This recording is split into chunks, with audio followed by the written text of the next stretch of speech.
Mulesing was over time taken up by every wool grower in Australia and was at the time a great way of eliminating fly strike around the breech of the merino sheep.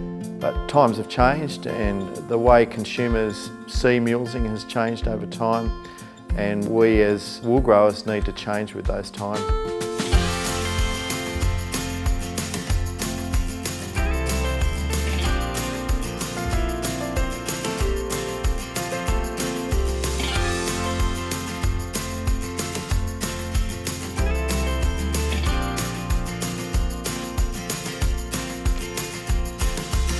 We were engaged to conduct some research into the transition of wool growers from wrinkly breed type sheep to plain bodied sheep, and the results speak for themselves.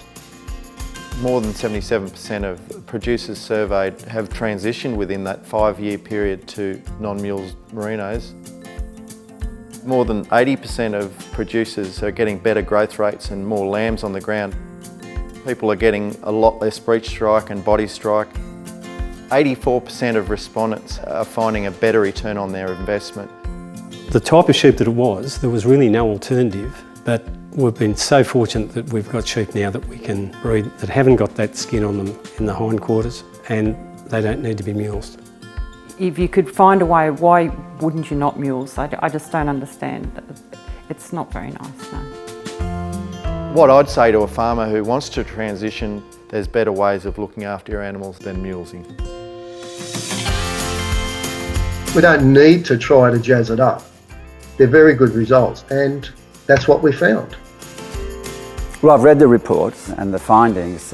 Just through genetics and good management, you can quickly change a sheep within 2 generations that doesn't need mulesing and has these other co-benefits, and it's just time we moved on.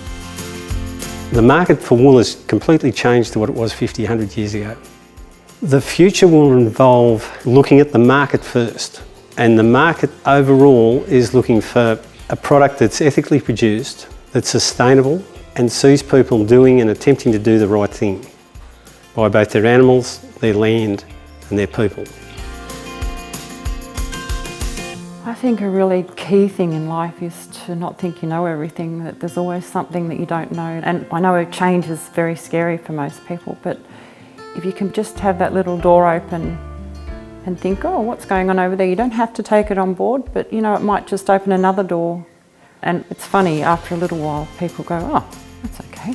You know, whatever it may be.